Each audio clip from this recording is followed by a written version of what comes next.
Lucas 16, 14 al 31. Leo la palabra del Señor. Dice así: Los fariseos, que eran amantes del dinero, oían todas estas cosas y se burlaban de él. Y Jesús les dijo: Ustedes son los que se justifican a sí mismos ante los hombres, pero Dios conoce sus corazones, porque lo que entre los hombres es de alta estima es abominable delante de Dios. La ley y los profetas se proclamaron hasta Juan. Desde entonces se anuncian las buenas nuevas del reino de Dios y todos se esfuerzan por entrar en él. Pero es más fácil que el cielo y la tierra pasen que un ápice de la ley deje de cumplirse. Todo el que se divorcia de su mujer y se casa con otra comete adulterio, y el que se casa con la que está divorciada del marido comete adulterio. Había cierto hombre rico que se vestía de púrpura y de lino fino, celebrando cada día fiestas con esplendidez. Y un pobre llamado Lázaro, que se tiraba en el suelo a su puerta cubierto de llagas, ansiaba saciarse de las migajas que caían de la mesa del rico. Además, hasta los perros venían y le lamían las llagas. Sucedió que murió el pobre y fue llevado por los ángeles al seno de Abraham, y murió también el rico y fue sepultado. En el Hades, el rico alzó sus ojos estando en tormentos y vio a Abraham a lo lejos y a Lázaro en su seno, y gritando dijo: Padre Abraham, ten misericordia de mí y envía a Lázaro para que moje la punta de su dedo en agua y refresque mi lengua, pues estoy en agonía en esta llama. Pero Abraham le dijo: Hijo, recuerda que durante tu vida recibiste tus bienes y Lázaro igualmente males, pero ahora él es consolado aquí y tú estás en agonía. Además de todo esto, hay un gran abismo puesto entre nosotros y ustedes, de modo que los que quieran pasar de aquí a ustedes no pueden, y tampoco nadie puede cruzar de allá a nosotros. Entonces él dijo: Te ruego pues, Padre, que lo envíes a la casa de mi padre, pues tengo 5 hermanos, de modo que él los prevenga para que ellos no vengan también a este lugar de tormento. Pero Abraham dijo: Ellos tienen a Moisés y a los profetas, que los oigan a ellos. Y el rico contestó: No, padre Abraham, sino que si alguien va a ellos de entre los muertos, se arrepentirán. Pero Abraham le contestó: Si no escuchan a Moisés y a los profetas, tampoco se persuadirán si alguien se levanta de entre los muertos. Imagínate por un momento que recibes un bono en tu trabajo y ese bono es de 50 millones de pesos. ¿Qué dirías? ¿Cómo te sentirías? ¿Qué pasaría por tu mente? Bueno, eso fue realidad para un hombre llamado Sam Polk. En el 2010, él recibió 3.6 millones de dólares, en aquel tiempo equivalente a 50 millones de pesos, en un bono que le dieron por su trabajo. 8 años antes, este hombre era un don nadie. En el 2002, era un estudiante universitario, no tenía un peso y estaba metido en una vida de abuso de alcohol y de drogas. Había sido arrestado varias veces, lo habían expulsado de una universidad por robar y lo habían despedido de una empresa por pelear. Era un desastre este hombre. Pero consiguió un puesto en un banco y tuvo un buen desempeño. Le dieron una bonificación el primer año de $40,000. Después ascendió y ascendió y ascendió hasta trabajar en un fondo de inversión. Y ahí en el 2010 recibió una bonificación en su trabajo de 3.6 millones de dólares, 50 millones de pesos. Pero es interesante porque él escribió un artículo en New York Times, un periódico muy popular en Estados Unidos. Y ese artículo se titula Por amor al dinero. Todavía está por ahí. Y dice que al recibir la bonificación de 3.6 millones de dólares estaba enojado porque no era suficientemente grande. Tenía 30 años, no tenía hijos a quien cuidar, ni deudas que pagar, ni ningún objetivo filantrópico en mente, o sea, a nadie a quien darle el dinero. Quería más dinero exactamente por la misma razón por la que un alcohólico quiere otra copa. Era adicto. Este caso de Sam Polk nos demuestra que no hay cantidad de dinero que sacie el corazón humano. No existe. Si tu meta principal en la vida es tener más dinero, no hay cantidad suficiente. Jamás llegarás a un punto donde tú puedas decir, con esto ya estoy pleno, con esto ya estoy satisfecho, ya llegué, ya estoy a gusto.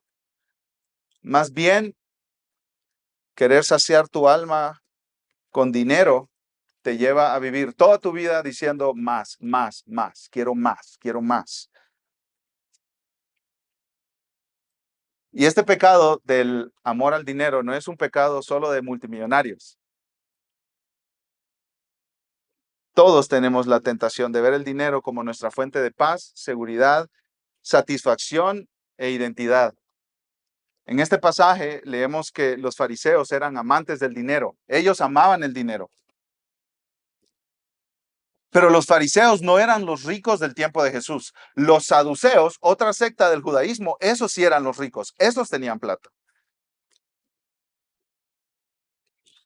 Pero los fariseos no eran ricos, eran gente común y corriente, pero amaban el dinero. Y eso los estaba llevando a la condenación eterna, porque el amor al dinero lleva a la condenación eterna. Y ese es el título de este sermón. El amor al dinero lleva a la condenación eterna. Jesús sabe que estos hombres, aunque no son multimillonarios, como diríamos hoy, aman el dinero y no quiere que sigan en ese camino hacia la destrucción y los llama al arrepentimiento en este pasaje. Jesús, en este pasaje, en estas palabras que acabamos de leer de Lucas 16, llama a estos hombres al arrepentimiento. Está parándose enfrente de ellos que están camino al precipicio y les está diciendo, no vayan por ahí, no vayan por ahí. Este sermón lo dividiré en tres partes. En primer lugar, el amor por el dinero es conocido por Dios. En segundo lugar, quebranta la ley de Dios. Y en tercer lugar, te separa eternamente de Dios. Ahora, antes de ir al primer punto, el amor por el dinero es conocido por Dios. Es importante que consideremos el contexto de Lucas 16, 14 al 31. No podemos arrancar este pasaje y entenderlo aislado de lo que está antes, de lo que viene diciendo Lucas en la narración de su evangelio. Todo el capítulo 15 está conectado con Lucas 16. Y el capítulo 15, si ustedes regresan por favor ahí en sus Biblias, al versículo 1, Lucas 15, 1, dice, todos los recaudadores de impuestos y los pecadores se acercaban para oír a Jesús. Y los fariseos y los escribas murmuraban, este recibe a los pecadores y come con ellos.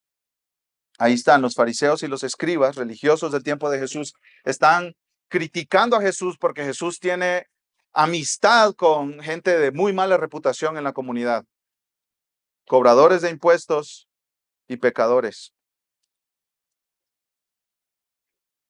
Y Jesús contó tres parábolas para decirle a los fariseos y a los escribas que hay gozo en la presencia de Dios cuando un pecador se arrepiente. La parábola de la oveja perdida, la parábola de la moneda perdida y la parábola de los hijos perdidos. Y Jesús está diciendo, hay un gran gozo en los cielos, en la presencia de los ángeles, o sea, en Dios, cuando un pecador se arrepiente. Dios se deleita en salvar pecadores, Dios se complace en salvar pecadores y todo tipo de pecadores. Los que tienen una reputación horrible, que los miran mal por ser profundamente pecadores, o también los pecadores que se creen justos y los pecadores que son moralmente buenos y mejores que el promedio de la población. Esos pecadores también necesitan un Salvador y esos pecadores también son invitados a venir a Cristo para encontrar salvación. Pero hay un obstáculo enorme en el camino de los pecadores para venir a Dios y ese obstáculo es el dinero. Quizá el mayor obstáculo de todos. Cuando Jesús habla de un Dios falso rival al Dios verdadero, usa el dinero como ese Dios falso. Y empieza a hablar a los discípulos acerca del dinero y les dice que usen el dinero a la luz de la eternidad. Lucas 16, 1 al 13. Y miren cómo termina el versículo 13 en Lucas 16. Ningún siervo puede servir a dos señores porque o aborrecerá a uno y amará al otro, o se apegará a uno y despreciará al otro. No pueden servir a Dios y a las riquezas. Jesús dice que si hay una competencia en tu corazón para no venir a Dios en arrepentimiento y fe en Cristo, es el dinero. El dinero es un rival para Dios en nuestros corazones.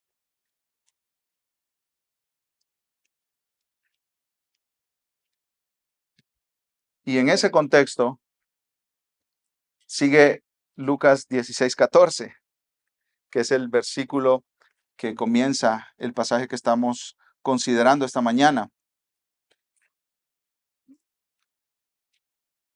Tú puedes tener un solo Señor, un solo amo, un solo Dios en tu corazón. Dios, el Dios verdadero o el Dios falso del dinero. No puedes tener a dos dioses gobernando tu corazón. Ese es el punto de Lucas 16:13. Y mira cómo responden los fariseos, versículo 14. Los fariseos que eran amantes del dinero oían todas estas cosas y se burlaban de él. Entonces, veamos en primer lugar, el amor por el dinero es conocido por Dios. El amor por el dinero es conocido por Dios. Los fariseos amaban el dinero, pero esto no era obvio para la gente que los miraba. O sea, si tú mirabas a un fariseo en el primer siglo, incluso en las esquinas de las calles haciendo oraciones, en las sinagogas los sábados, leyendo las escrituras, recitando de memoria las escrituras, tú nunca hubieras pensado que un fariseo promedio amaba el dinero. Nunca. Pero Dios sí sabía estas cosas. Estos hombres, por lo que Jesús estaba diciendo sobre el dinero, se burlaron de él. Se burlaron de él, expresaron desaprobación. Es como que voltearon sus ojos. ¿Que está diciendo? Se burlaron de él. En lugar de arrepentirse de su idolatría y de su amor por el dinero y de adorar al Dios dinero en sus corazones, en lugar de arrepentirse de eso y venir a Cristo, se burlaron de él. Pero Jesús conocía sus corazones y quería mostrarles su pecado para que se arrepintieran y vinieran a él con fe. Jesús no podía dejar que estos hombres simplemente se burlaran de él. ¿Por qué? Porque habían consecuencias eternas para ellos. Hay consecuencias eternas si tú amas el dinero.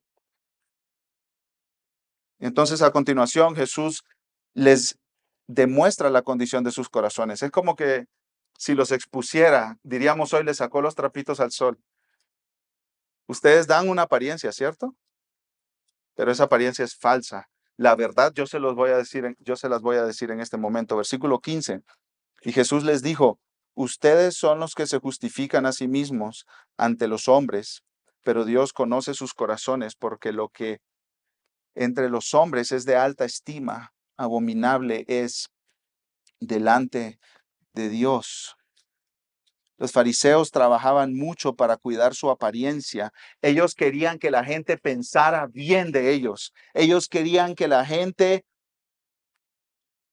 tuviera una buena opinión de ellos. Querían tener una buena reputación, pero no podían engañar a Dios. Dios conoce los corazones y Dios sabe cuando una persona ama el dinero. Dios sabe cuando una persona ama el dinero. Nosotros podemos dar apariencia de piedad, justificarnos a nosotros mismos, dar la impresión de que estamos guardando la ley y que somos buenos cristianos o que somos buenas personas, pero Dios conoce lo profundo de nuestros corazones. Él sabe qué nos motiva. Él sabe por qué nos levantamos en la mañana. Él sabe por qué decimos lo que decimos, de dónde vienen nuestras acciones, que vienen de lo profundo de nuestros corazones. Muchas veces el amor al dinero no es inmediatamente evidente porque se enmascara con otras cosas en nuestra vida. Pero Dios sí conoce nuestros corazones y a Él no lo podemos engañar. Jesús está diciendo a los fariseos: es posible que los hombres piensen bien de ustedes. Es posible que ustedes por fuera se presenten de una manera justa y moral, Pero cuando se logra ver lo que hay adentro de sus corazones, lo que de verdad hay en sus corazones, lo que de verdad los mueve, lo que de verdad los motiva, y Dios es capaz de ver dentro de nuestros corazones, ahí se descubre que su apariencia es engañosa, porque lo que hay en sus corazones es abominable ante Dios. Abominable. La palabra abominable se refiere a algo apestoso, hediondo, que huele horrible, detestable a las narices.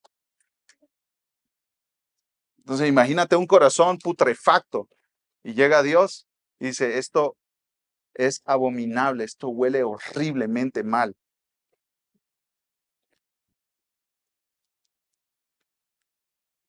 Ahora, los fariseos, como dije antes, no eran adinerados, no tenían muchísimo dinero en general. Los adinerados eran otros, que eran los saduceos y los sacerdotes que estaban encargados de los negocios en el templo. Esos tenían plata. Pero los fariseos no. El historiador Josefo del primer siglo, un historiador judío, escribió que los fariseos llevaban un nivel de vida sencillo y sin lujos.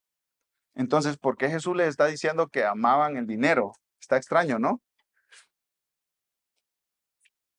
Un, un grupo de personas pues, básicas que están saliendo ahí a fin de mes y aman el dinero.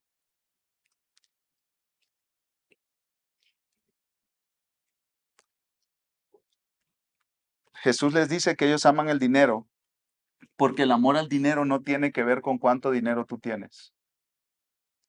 El amor al dinero no tiene que ver con tu cuenta bancaria. Tú puedes estar con 12 pesos en tu cuenta bancaria en este momento y amar el dinero. O 12 millones de pesos y amar el dinero. El punto del amor al dinero no es cuánto dinero tienes. Ese no es el punto del amor al dinero.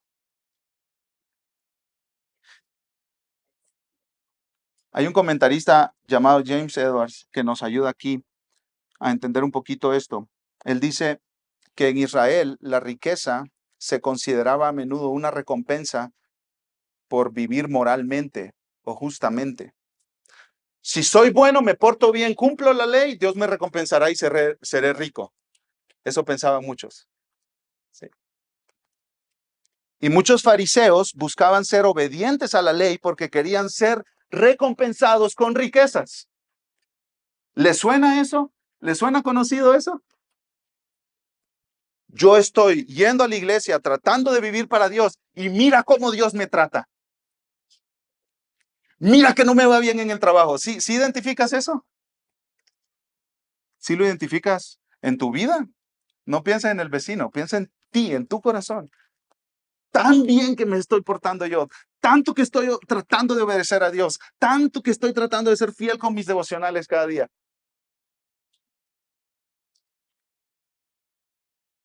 ¿Y dónde está el dinero? ¿Dónde está el mejor contrato? ¿Dónde está el mejor trabajo? ¿Dónde está el negocio? Bueno, así pensaban muchos fariseos, pero también había expresiones más explícitas y descaradas del amor por el dinero en los fariseos y en los escribas. En Lucas 20, versículos 46 y 47, Jesús habla a los escribas y es algo que en Mateo 23 dice exactamente lo mismo de los fariseos. Mateo 20, 46 dice, cuídense de los escribas. Y en Mateo 23 también habla de los fariseos con las mismas palabras, a quienes les gusta andar con vestiduras largas y son amantes de los saludos respetuosos en las plazas y de ocupar los primeros asientos en las sinagogas y los lugares de honor en los banquetes. Mira, todo es apariencia, apariencia. Quiero que piensen bien de mí, reputación.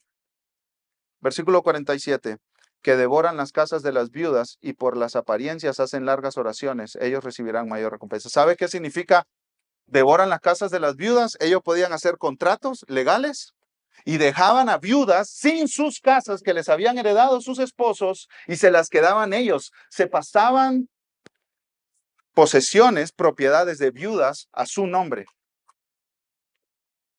Y Jesús los descubre y les destapa esos negocios turbios que tenían, haciendo esos contratos legales a sus nombres. Entonces no eran adinerados, pero amaban el dinero. Y esto estaba escondido para la mayoría de personas, pero no estaba escondido para Dios. Y aquí tenemos que hacer una pausa y preguntarnos nosotros si nosotros amamos el dinero. ¿Cómo saber si amamos el dinero? Y esto es algo que hablamos en nuestra serie de sermones de Primera de Timoteo, porque Pablo dice en Primera de Timoteo que el amor al dinero es raíz de todos los males. ¿Cuántos males, crímenes, delitos, muertes han habido por el amor al dinero? Por el amor al dinero. Si no, pregúntenle a los de la Marina mexicana, los guachicoleros, el huachicol fiscal.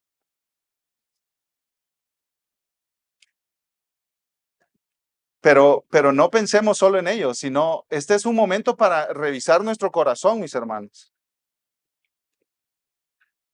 Y aquí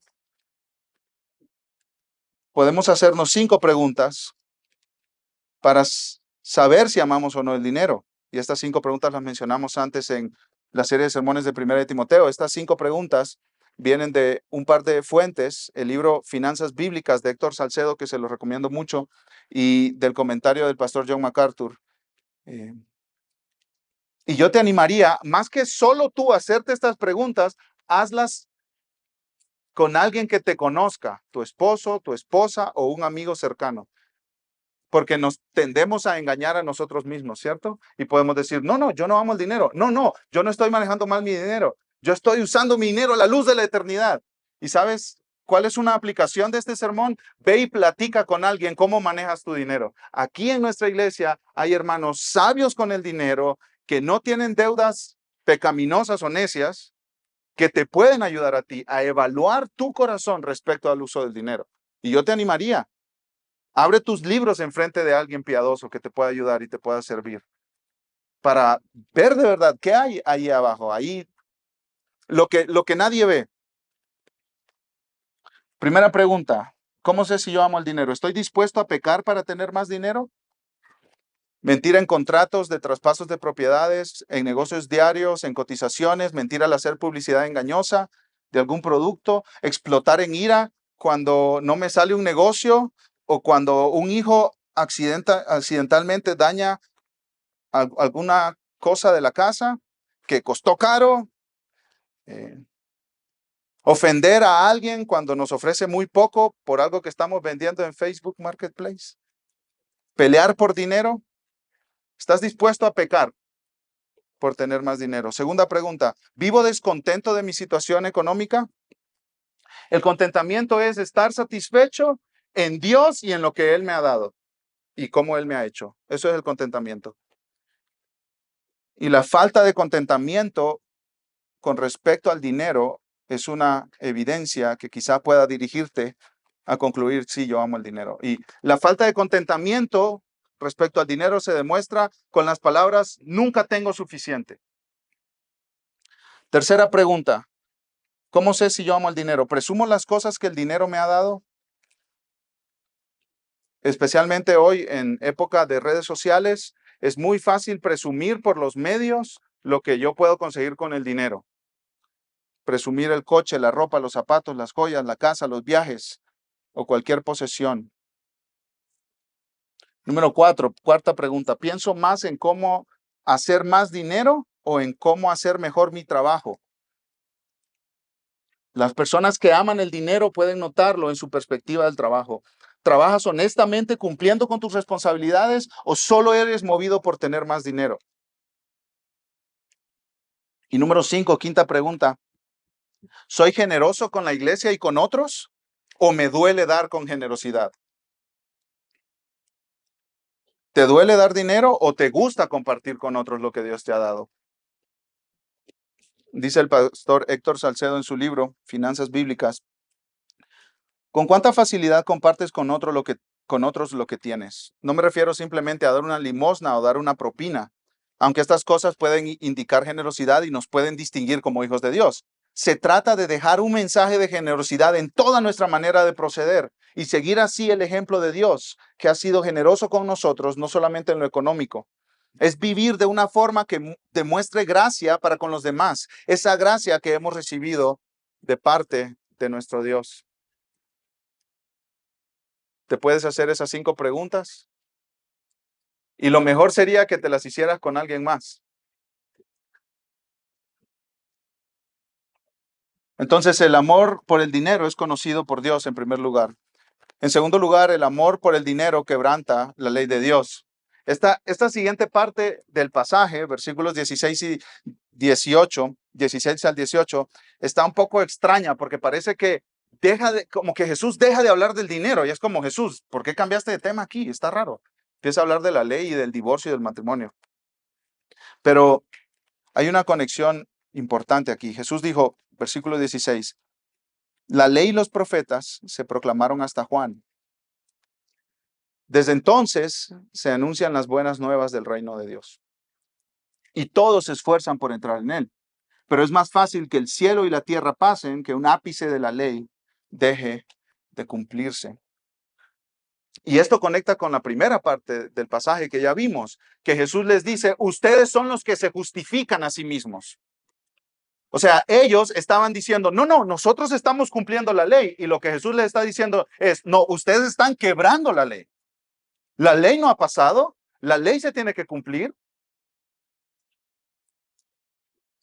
y ustedes la están quebrantando. Su imagen exterior que ustedes dan es falsa, es falsa.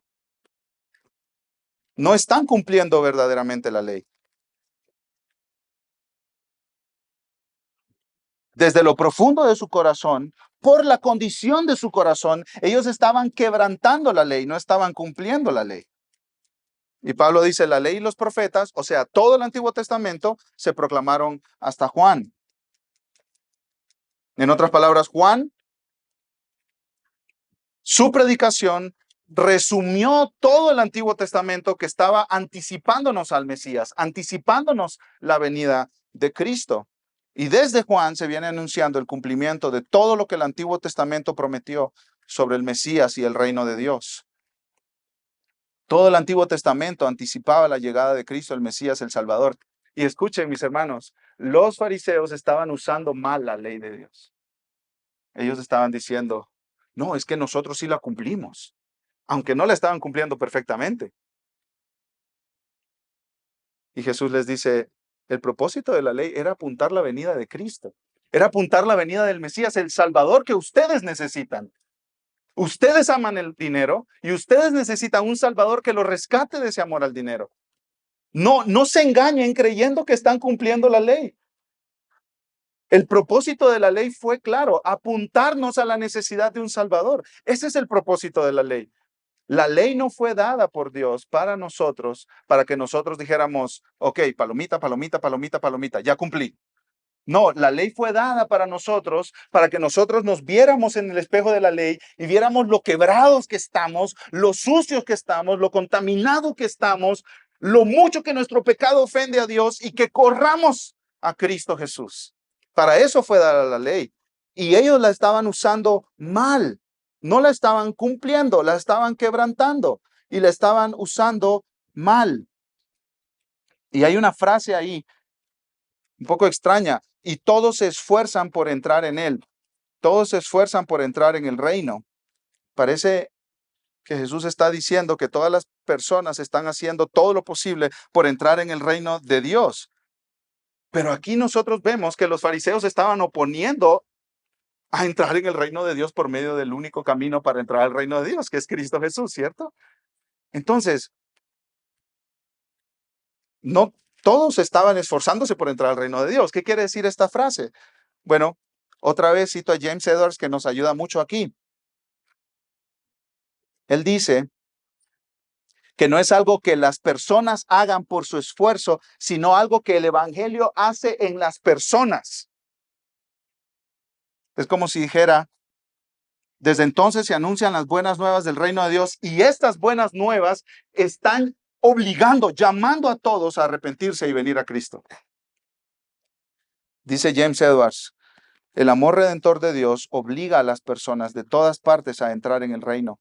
La proclamación de la generosa gracia de Dios invita, empuja, presiona a las personas a entrar en el reino. La proclamación del reino es una expresión de la persistencia divina de que Dios no se cansa de hacer este llamado.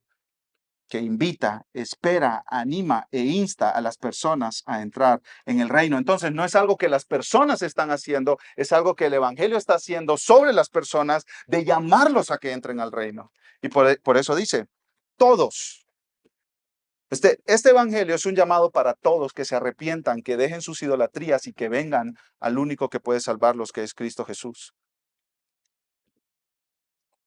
Y Jesús dice, versículo 17, pero es más fácil que el cielo y la tierra pasen, que un ápice de la ley deje de cumplirse. Claro, si tú quieres ser salvo por cumplir la ley, debes cumplirla perfectamente, el 100% de la ley. Leímos en Santiago, ¿cierto? Que si tú quebrantas un punto, te haces culpable de todos. Es el mismo principio aquí. Si quieres ser salvo por la ley, debes cumplirla toda. ¿Quieres ser salvo por el cumplimiento de la ley? Pues tienes que cumplirla perfectamente. Sin mentir nunca, sin robar nunca, sin usar el nombre de Dios en vano nunca. ¿Y quién es capaz de hacer eso? ¿Quién ha podido hacer eso? Ningún ser humano excepto Cristo Jesús, que vivió la vida perfecta que nosotros no podemos vivir y murió en la cruz como sustituto de aquellos que se arrepienten de su pecado y creen en Jesucristo para la salvación de su alma.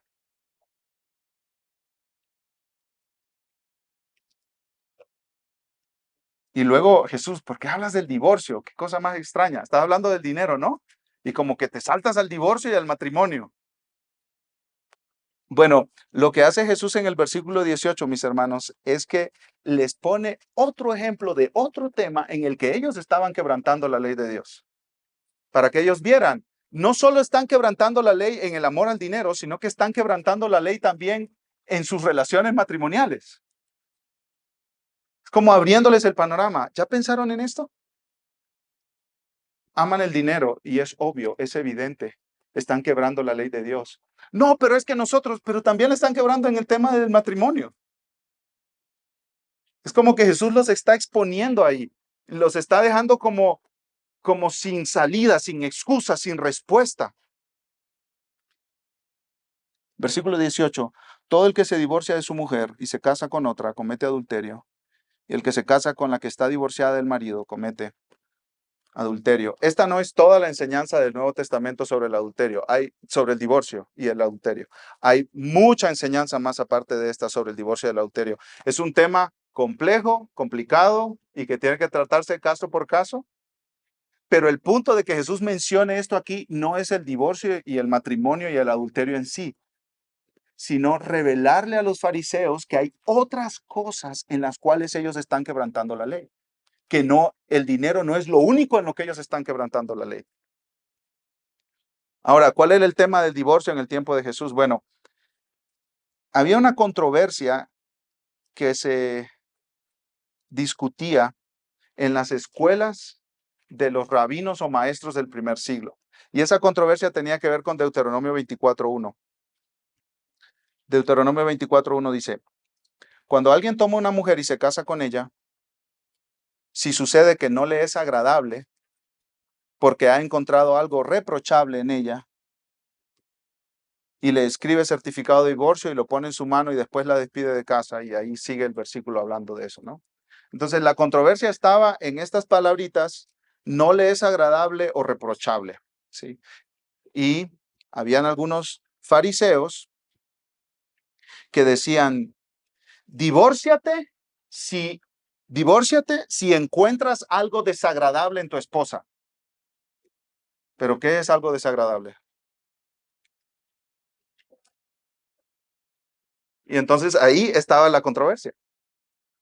Había un rabino, un maestro judío que se llamaba Hillel, y él decía, el divorcio es permitido en cualquier caso en que el esposo diga que encontró algo desagradable en su esposa. Como por ejemplo, si la esposa quema la cena o si el esposo encuentra a otra mujer más atractiva que ella, o si el esposo dice que es fea y eso es desagradable y me divorcio y pues que se divorcie. Sí. Habían otros rabinos que no llegaban a esos extremos, ¿sí? Otros maestros del tiempo de Jesús. Pero El caso es que muchos fariseos se divorciaban como si nada. No, porque Deuteronomio 24:1 dice que si yo encuentro algo desagradable en mi esposa, me divorcie. Pero en Deuteronomio 24 realmente Dios no está dando permisos de divorcio, sino está regulando la práctica que había en la antigüedad para protección de los ciudadanos de Israel. Dice el pastor John MacArthur, las palabras del Señor con relación al divorcio son una ilustración diseñada para desenmascarar la evidente hipocresía de los fariseos. A pesar de la declarada devoción que manifestaban hacia la ley, en realidad la violaban descaradamente. Colectivamente, como grupo, los fariseos estaban condenados como adúlteros a través de su proliferación de divorcios. Otra vez, mis hermanos, tú puedes pensar que estás honrando a Dios con tu vida, pero lo que hace Cristo y lo que hace la palabra es exponerte y te dice, ¿de verdad estás honrando a Dios con tu vida? Lo que tú estás haciendo es quebrar la ley. Pero ¿por qué hace la palabra de Dios eso, mis hermanos? Para que vayamos a Cristo. Por eso hace la palabra de Dios eso.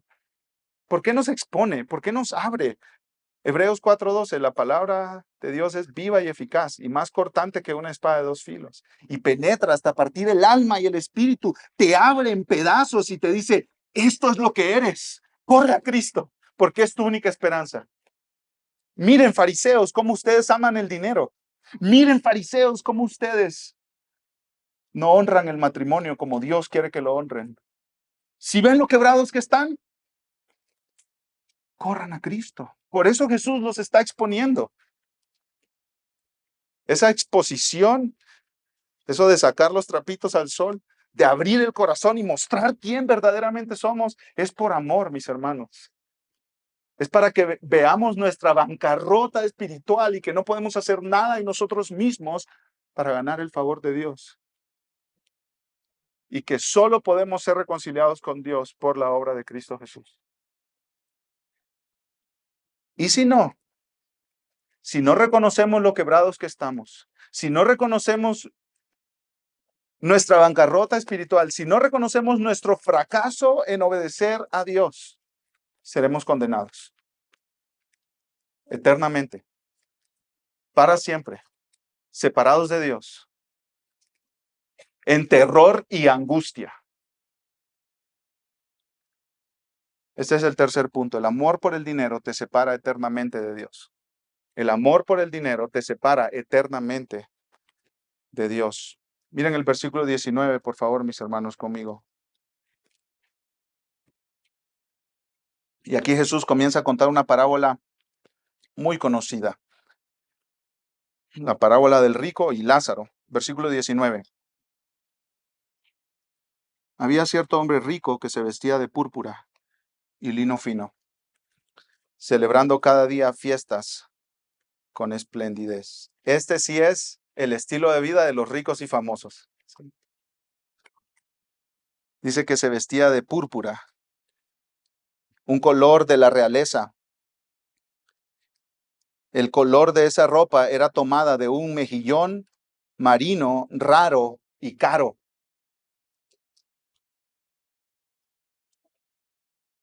O sea, tenía las marcas, pues. Gucci, Louis Vuitton, o como sea que se pronuncie eso. ¿Cuáles otras? ¿Me pueden mencionar? Nada de Walmart, nada de Soriana. No, y peor, nada del Tianguis. Este se vestía. Y no solo en ocasiones especiales, todos los días. Incluso la frase lino fino habla de sus calzones, de su ropa interior. Lino egipcio, fino de una manera excepcional.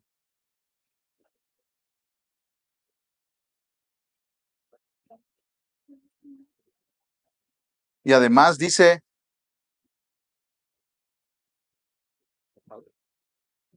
que celebraba cada día fiestas con esplendidez. Las fiestas en el primer siglo, en el tiempo de Jesús, se hacían solamente en bodas o en momentos muy especiales, muy particulares. Quizá A alguien en su vida solo le tocaban un par de esas fiestas enormes y este rico la hacía todos los días, todos los días.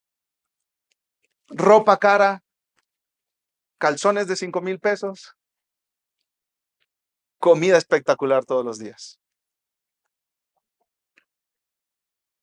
La dieta promedio consistía para las personas en el primer siglo de sopa, pan y fruta. Pero este hombre comía espléndidamente todos los días. Versículo 20. Y aquí viene un contraste grande. Y un pobre llamado Lázaro que se tiraba en el suelo a su puerta, cubierto de llagas, ansiaba saciarse de las migajas que caían de la mesa del rico. Además, hasta los perros venían y le lamían las llagas. Aquí es interesante porque Jesús es la única parábola que usa un nombre propio para referirse a alguien en una de sus parábolas. Ninguna parábola tiene un personaje con un nombre propio. Esta sí, Lázaro. ¿Por qué? Qué extraño, ¿no? Y eso ha llevado a muchos a pensar que esta era una escena verídica real, no una parábola. Pero realmente es una parábola. ¿Por qué usó Jesús el nombre Lázaro? Bueno, por un par de razones.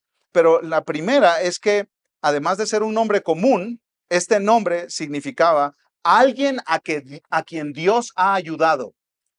Alguien a quien Dios ha ayudado. Y escucha esto, en el primer siglo los nombres eran muy importantes. No eran por nombres de moda o porque está lindo o suena bien. No, en el primer siglo los nombres decían algo de la persona. Y la palabra Lázaro, el nombre Lázaro, estaba informando a todos que Dios ayudaba a este hombre, que Dios era el ayudador de este hombre. Pero también yo creo que Jesús usa este nombre Lázaro para la conversación que se da después entre el rico y Abraham después de morir, después de que el rico y Lázaro mueren. Y mira lo que dice aquí, este Lázaro estaba tirado en el suelo a su puerta, cubierto de llagas. Y aquí la palabra puerta se refiere como a grandes puertas o portones eh, que abren un camino enorme hasta llegar a la mansión del rico allá al fondo. Sí, más o menos como este lugar donde estamos. Allá está la puerta y hay un camino que lleva para ver la belleza del lugar, ¿no? Este hombre estaba tirado allá en la puerta. Y lo que él quería, ¿por qué él estaba tirado en la puerta? Porque ahí aventaban la comida que les sobraba de los banquetes que hacían. Y, y entonces él podía rebuscarse en la basura y comer de esa comida que ellos tiraban ahí. Es una imagen que nosotros conocemos de muchas personas en nuestra ciudad, ¿cierto? Buscando la basura para ver qué encuentran de comer. Pero la situación de este hombre no solo era de hambre, sino también de debilidad física, porque dice que tenía llagas, estaba cubierto de llagas, quizá por su malnutrición, por su debilidad, por la falta de alimentos. Y dice que los perros venían y le lamían las llagas. Los únicos que le prestaban atención a este hombre eran los perros. Ahora, los perros en el tiempo de Jesús no eran mascotas lindas por las cuales pagaban 5,000 pesos para una cirugía. No, no eran mascotas hermosas que llevaban al veterinario cada 3 semanas para que les dieran sus vitaminas. No, eran carroñeros.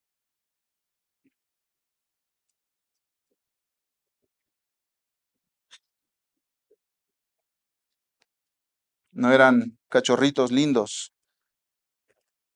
Eran considerados animales impuros y a menudo en la Biblia se menciona como que comen los cadáveres de los muertos. Estaban esperando a esos perros que se muriera Lázaro para darse un banquete. Versículo 22. Sucedió que murió el pobre y fue llevado por los ángeles al seno de Abraham. Y murió también el rico y fue sepultado. ¿Saben lo único que tenían en común Lázaro y el rico? Que los dos se murieron. Todo lo demás era diferente.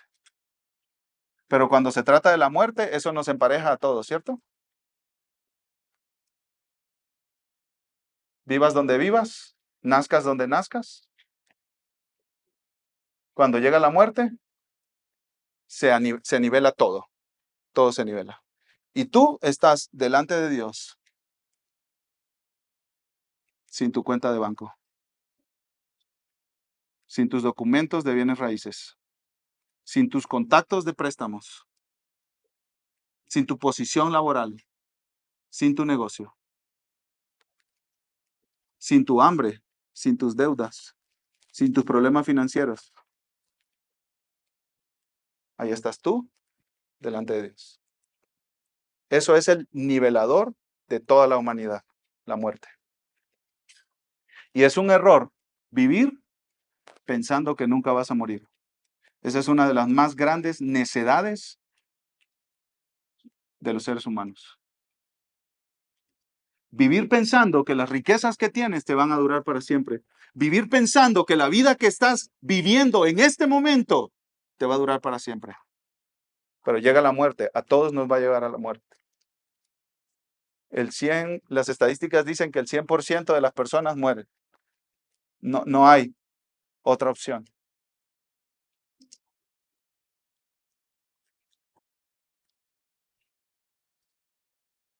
Y aquí murió el pobre y es algo impresionante. Fue llevado por los ángeles al seno de Abraham. El seno de Abraham era una manera de referirse al paraíso, a la presencia de Dios, donde son llevados todos los redimidos de Dios, donde fue llevado el ladrón que murió al lado de Cristo en la cruz. Cuando Jesús le dijo, hoy estarás conmigo en el paraíso, ese es el mismo lugar que el seno de Abraham.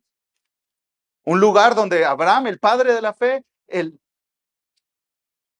hombre que le creyó a Dios y le fue contado por justicia, recibe a los redimidos. Y miren la nota ahí al final del versículo 22, y murió también el rico y fue sepultado. De Lázaro no nos dicen que fue sepultado porque quizá lo aventaron en una fosa común, pero el rico seguro lo hicieron toda una ceremonia funeraria.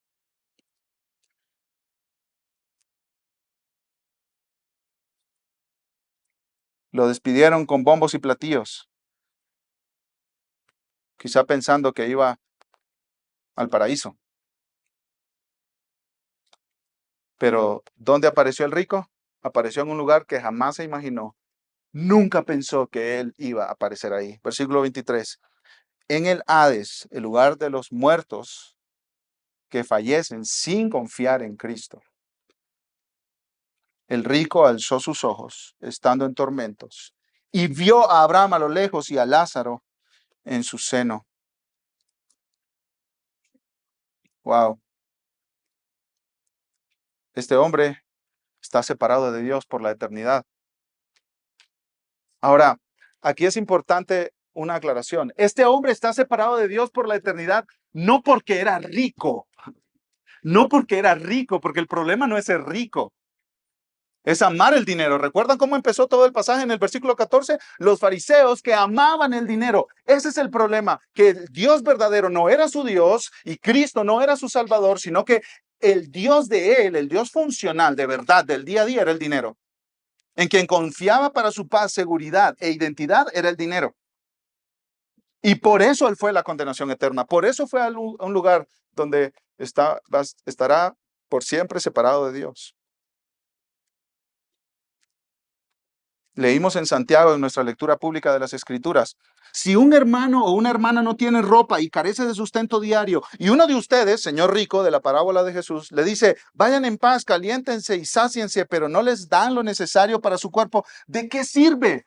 Y Santiago está hablando ahí que la fe verdadera, la fe viva, cuando una persona verdaderamente ha sido salva por la gracia y rescatada del pecado, perdonada por Dios, adoptada dentro de su familia, no será insensible a las necesidades de otros. Porque el corazón de esa persona ha sido cambiado, transformado, sus deseos, afectos, anhelos, propósitos, metas, todas cambiaron. Entonces ahora su meta en la vida no es acumular, acumular, acumular, sino cómo uso mi dinero para dar gloria a Dios, cómo uso mi dinero para avanzar los propósitos de Dios en esta tierra, cómo uso mi dinero para glorificar a Dios y servir a otros. Esa es la pregunta que se hace una persona transformada. Escucha en otro pasaje en 1 Juan 3:17. Pero el que tiene bienes de este mundo y ve a su hermano en necesidad y cierra su corazón contra él, ¿cómo puede morar el amor de Dios en él? ¿Cómo tú puedes decir yo amo a Dios, tienes bienes y no das a alguien que tiene necesidad? ¿Cómo tú puedes decir que tú amas a Dios? Si dices que amas a Dios, estás mintiendo. El problema no era que este hombre era rico, sino el problema es que amaba el dinero y el dinero era su Dios. Y confiaba en el dinero, escucha esto, como su salvador funcional. ¿Y qué es lo que hace el Evangelio? El Evangelio viene, abre nuestros ojos para decirnos, no, el dinero no sirve después de la muerte. El dinero no sirve después de la muerte. Yo necesito un Salvador para que perdone toda mi envidia, mi amor por el dinero, mi egoísmo, mi tacañería. Yo necesito un Salvador y ese Salvador es Cristo. Si tú no te has arrepentido de tu pecado, yo te ruego para que te arrepientas de tu pecado y vengas a Cristo hoy. En Él hay perdón para todo tu pecado de idolatría por el dinero. Versículo 24. Y gritando dijo, Padre Abraham, ¿ustedes se imaginan esta escena, lo desgarradora de esta escena? Este hombre rico se murió con su ropa fina y ahora está en tormento. Y grita, Padre Abraham, ten misericordia de mí. Le dice padre porque era judío. No porque tiene la misma fe de Abraham, sino porque desciende genealógicamente de Abraham. Padre Abraham, ten misericordia de mí y envía a Lázaro para que me moje la punta de su dedo en agua y refresque mi lengua, pues estoy en agonía en esta llama. Pide misericordia cuando nunca dio misericordia a Lázaro.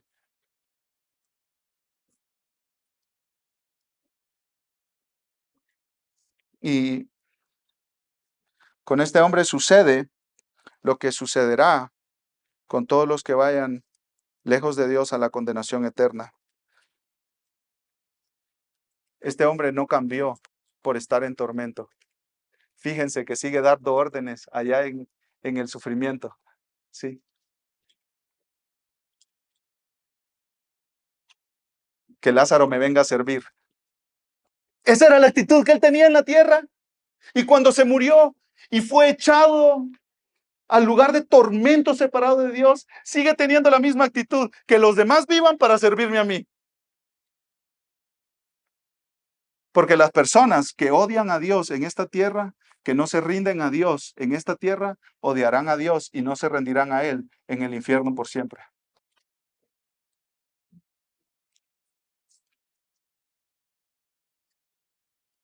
Este hombre está sufriendo, pero sigue siendo el mismo egocéntrico cuando cuando estaba vivo en la tierra. Él pudo haber aliviado la agonía de Lázaro en la tierra si su corazón hubiera estado cambiado por el Evangelio, pero no lo alivió y ahora está pidiendo que Lázaro venga a aliviar su agonía. Versículo 25. Pero Abraham le dijo, hijo, recuerda que durante tu vida recibiste tus bienes y Lázaro igualmente males, pero ahora él es consolado aquí y tú estás en agonía. Recuerda que nunca te arrepentiste de tu amor al dinero.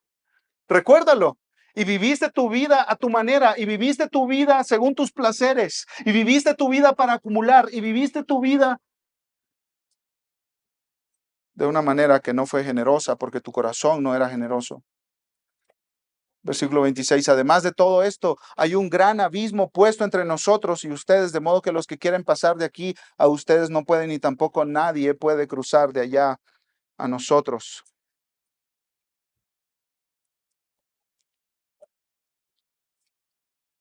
No hay ninguna manera, escucha esto, no hay ninguna manera, ninguna manera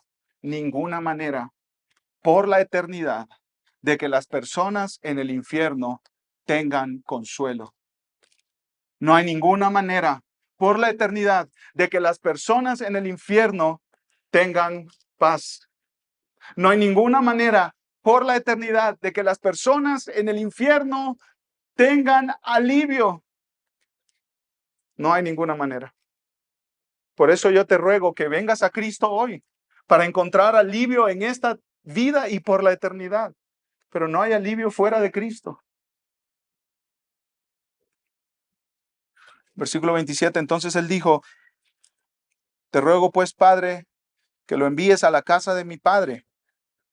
O sea, que Lázaro resucite y que vuelva a la tierra. Versículo 28, pues tengo 5 hermanos, de modo que él los prevenga para que ellos no vengan también a este lugar de tormento. Me gusta una frase de J.C. Ryle que dice, no hay incredulidad, escepticismo ni ateísmo después de la muerte. Es sabio, dice él, el dicho de un viejo predicador que afirma que el infierno no es más que la verdad conocida demasiado tarde. La verdad conocida demasiado tarde. Oh, esto es real, esto es real, esto es real y esto es eterno. Así estarán los que nunca rindieron sus vidas a Cristo. Esto es real y me avisaron allá en aquella iglesia metropolitana, allá en aquella iglesia al sur de Guadalajara, me avisaron que no fuera ahí, que me rogaron, me suplicaron que no fuera, que no fuera, que no fuera. Y yo no hice caso, yo no escuché y aquí estaré por la eternidad. ¿Se imaginan esos gritos de angustia? No vayas allá, por favor. Hay un Salvador que es Cristo, que dio su vida para salvarte y perdonarte. No vayas allá. Te amo demasiado como para decirte, no, esta vida es chida y Dios quiere que la pases bien. Este es un llamado al arrepentimiento, que abandones tus pecados y te vuelvas a Dios con fe en Cristo. Por favor, no vayas allá, no seas condenado.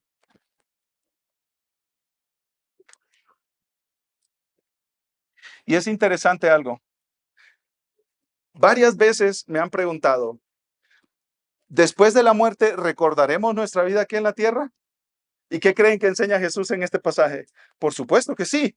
Él se está acordando de todo, se está acordando de sus hermanos, se acordó de su vida. Y cuando Abraham le dijo, ¿te acuerdas la vida que viviste ahí en la tierra? Él no replicó, no dijo que no dijo que no se acordaba, no dijo que Abraham no tenía razón.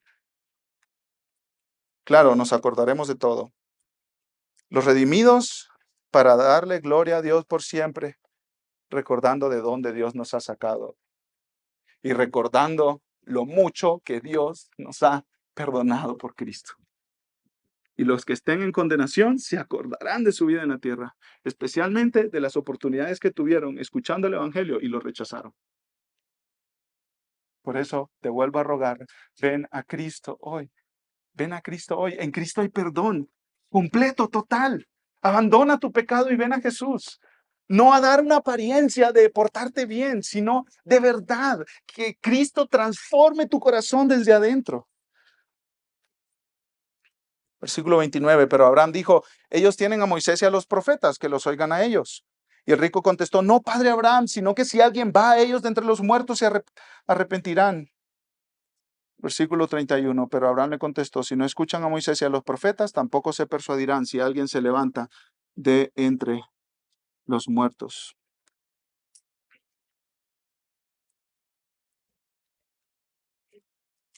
La salvación no es por evidencias. La salvación es por confiar en la palabra de Dios que dice que tú eres pecador y que necesitas un Salvador y que ese Salvador es Cristo. Quizás tú estás pidiendo más evidencias. A mí me han dicho, ¿y quién ha venido de allá para decirnos que sí es cierto eso del cielo y del infierno? Y bueno, hay alguien que vino, Cristo Jesús. Él murió y al tercer día resucitó. Y Él sabe cómo es ese mundo después de la muerte.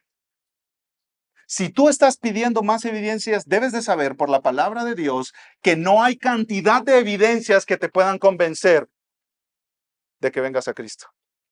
Tienes que venir a Cristo por fe. Extiende tus manos y recibe el regalo de Dios en Cristo.